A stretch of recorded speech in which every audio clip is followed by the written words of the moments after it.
Welcome to the My Rules Are Better Hoarding Reformist Edition. No, what happened was, had a chat with Barney Dicker, and then that day, Connor Seitz Bowen, long-time podcasting co-host, and yeah, just all-around decent guy, came round and helped me empty my attic.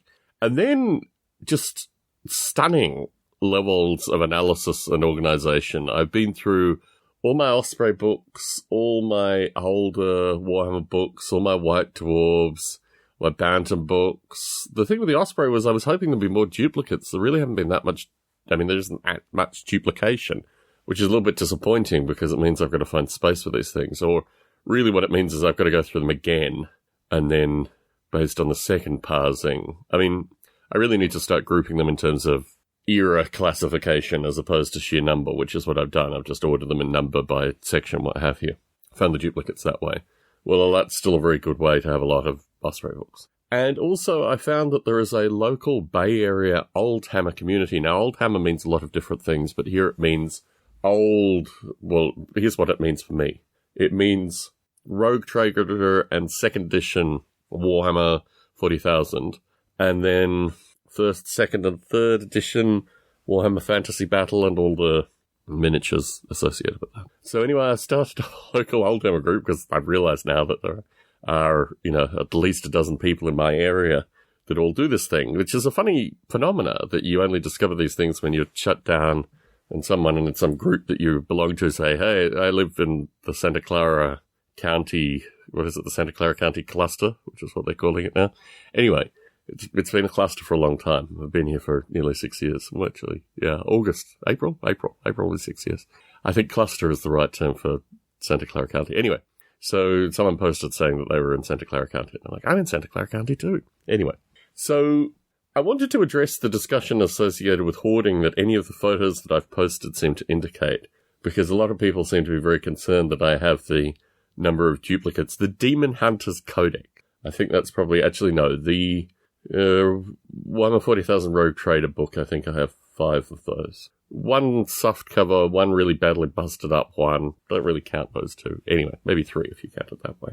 And in terms of Realms of Chaos, I think I have 3 sets. I'm pretty sure. Maybe 3 of one and 2 of another. Anyway, I've got duplicates of them. And what's really fascinating is also the White Dwarves. I have duplicates from, in the region that I'm counting, from the 90s, that's from literally White Dwarf 91, maybe, up to White Dwarf 130. And that seems to be the prime region of White Dwarf interest for me. That's from basically 89 through to the latter part of 90, 91.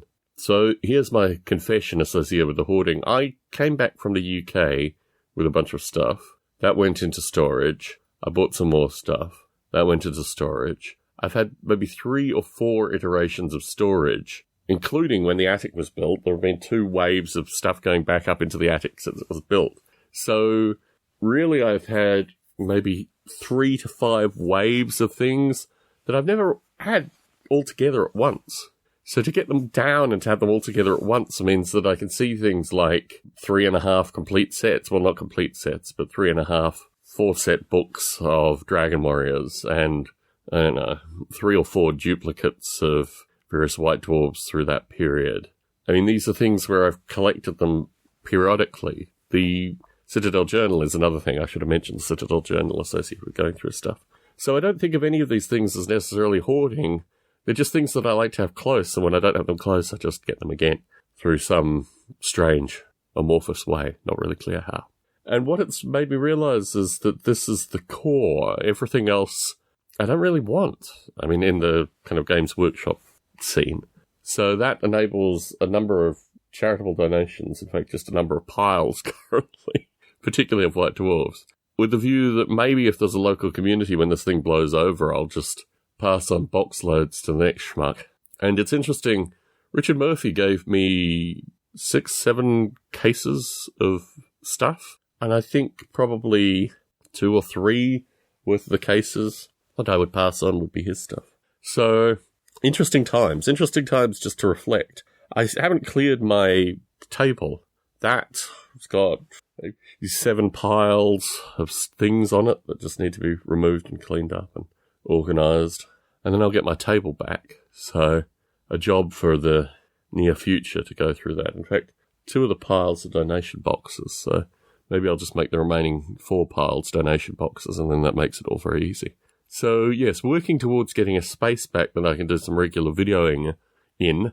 If nothing more, just doing things like I'm just going to do unboxings and stuff of various miniature collections. I mean, I've got 2 armies that I've mentioned. One was a Chaos Army and one was a Skeleton Army that were given, well, not given to me, that I purchased from a guy in Ireland. So that, I think, would be an interesting set of videos. I'm trying to work with, well, I'm still working with a guy in Aptos, who at least is relatively local to me. And also, because I still have I don't even know what we'll call it, like someone who brokers, basically, miniature painters, and a miniature painter who is sticking by the guy who brokers the miniature painters, is working through all this stuff to try and see if I can get 2 parcels that were sent out, I don't know, more than a year ago painted. So I have little bits and pieces of painted stuff that will be being worked on over the shutdown. Not sure how I'm actually going to get them, particularly from the guy in West Virginia, but I guess I'm just paying for him to paint them, and then we'll organise how they come back to me at some stage in the future. I've also found through YouTube a set of rules called Crossfire that really interest me, associated with just basically throwing away a number of assumptions associated with how you play war games. And I'm interested in reading those rules, particularly for this podcast, because I think it'll just give some insight into something that's apparently relatively different associated with this thing that I talk about periodically here. And what else has been happening? I don't know. I'm just kind of bunkered down. I'm still working regular hours as well, but just working from home. So the whole experience is just more about being shut in. And if you need some more audio entertainment, my other podcast, Long Funk, will contain 2 detailed stories of actively escaping from this insanity. So if you need more Barbelé audio, there's no shortage, actually. I'd recommend going back to Stone Ape, which is a podcast that I recorded for 7 odd years, and there's lots of pandemic-related discussion there as well. So you might have a lot of fun with Stone Ape if you're looking for more audio content through this time of lockdown. So my hope is maybe some video in a few days' time, maybe 5-6 days' time, when I get the podcasting room back into some kind of active, productive state. But until then, rest assured that I'm working hard to work through my storage revelations. And actually, I'm really embracing the experience. It's great fun to have this time to actually devote to this frivolous stuff. And as has been the discussion online, my hope is that you all are utilizing this time. If you're not currently on lockdown, you're just contributing to the problem. But no, if you're not currently on lockdown, you probably will be on lockdown pretty soon. So it might be wise to start thinking about how you'll deal with lockdown with the view that it looks like I might be locked down for a couple of months or more. I mean, they're talking about that with regards to the schools alone here. So it's all going to be very curious, eking out a living and this kind of stuff. But to be continued, no doubt. So yes, I hope all is well with you. And please feel free to get in contact. I've really enjoyed the contact that I've had from people through Facebook or via email. The email address again, Bravo Alpha Romeo, Bravo Alpha Lima Echo Tango @gmail.com. I certainly welcome all correspondence and look forward to hearing from folks through this particular time. Tom Barbelé in the Santa Clara cluster, signing out.